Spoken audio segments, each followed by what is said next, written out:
जय श्री राधे कृष्ण दोस्तों। आप देख रहे हैं अपना YouTube चैनल भक्ति योग। अश्विन मास की शुक्ल पक्ष की पूर्णिमा को शरद पूर्णिमा कहते हैं। इसे रास पूर्णिमा भी कहते हैं।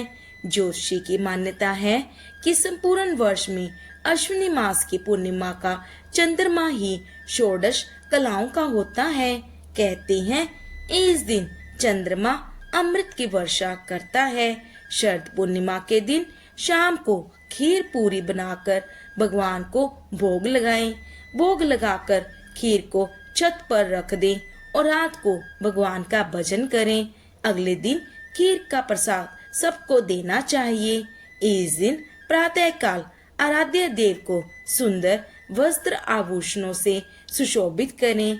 आसन पर विराजमान कर गंध, अक्षत, पुष्प, धूप, दीप, निवेद्य, तांबूल, सुपारी, दक्षिणा आदि से पूजा करनी चाहिए। पूर्णिमा का व्रत करके कहानी सुननी चाहिए। कथा सुनते समय एक लोटे में जल, गिलास में गेहूं, दोने में रोली और चावल रखें। गेहूं के दाने हाथ में लेकर कथा सुने।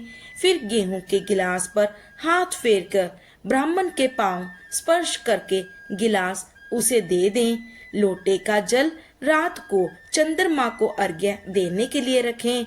विवाह उपरांत पूर्णमासी के व्रत को करने के लिए शरद पूर्णिमा से ही आरंभ करें। कार्तिक का व्रत भी शरद पूर्णिमा से ही आरंभ करना चाहिए। आइए अब सुनते हैं शरद पूर्णिमा की कथा। एक व्यापारी की दो बेटियां थी। दोनों ही सुंदर और सुशील थी। दोनों बहनें धार्मिक प्रवृत्ति की थीं, लेकिन बड़ी वाली बेटी धार्मिक रीति रिवाजों में बहुत आगे थी। दोनों रोज भगवान विष्णु की पूजा अर्चना करती थी और पूर्णिमा का उपवास भी रखती थीं। ईश्वर का आशीर्वाद ही था कि दोनों बहनों की शादी अच्छे परिवारों में हो गई। शादी के बाद भी दोनों ने पूर्णिमा का व्रत रखना जारी रखा, लेकिन छोटी बहन व्रत पूरा नहीं रखती थी और संध्या काल में भोजन कर लेती थी, जिसकी वजह से उसे पूरी तरह से व्रत का पुण्य फल नहीं मिल पाता था। बड़ी बेटी ने अपनी पूरी श्रद्धा से व्रत पूर्ण किया, जिससे उसे पुत्र की प्राप्ति हुई।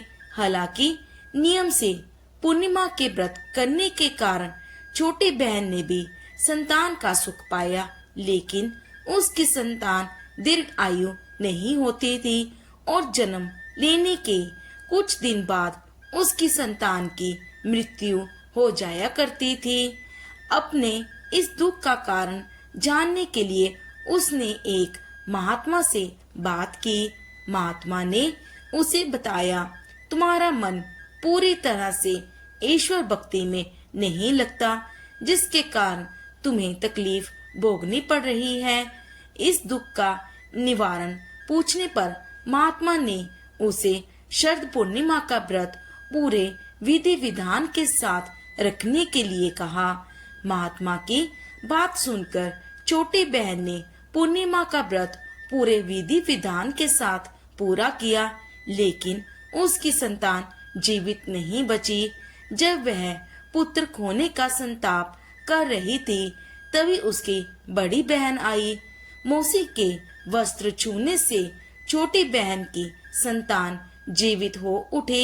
यह देख छोटी बहन खुश हुई और खुशी से रोने लगी। तब बड़ी बहन ने उसे व्रत की महिमा बताई। इसके बाद छोटी बहन ने पूरे विधि विधान के साथ शरद पूर्णिमा का व्रत हर साल किया और दूसरों को भी व्रत करने की सलाह दी। मान्यता है कि शरद पूर्णिमा का व्रत करने से कुंडली में चंद्रमा की स्थिति मजबूत होती है। इससे आपके सभी कार्यों में सफलता हासिल होती है। तो ये थी शरद पूर्णिमा की व्रत कथा।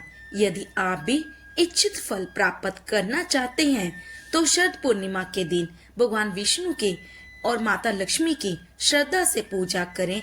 इसके साथ ही पूजा के दौरान इस व्रत की कथा अवश्य पढ़ें। धन्यवाद। उम्मीद है आपको ये जानकारी उपयोगी लगे। प्लीज मेरे इस वीडियो को लाइक शेयर एंड सब्सक्राइब करें। धन्यवाद।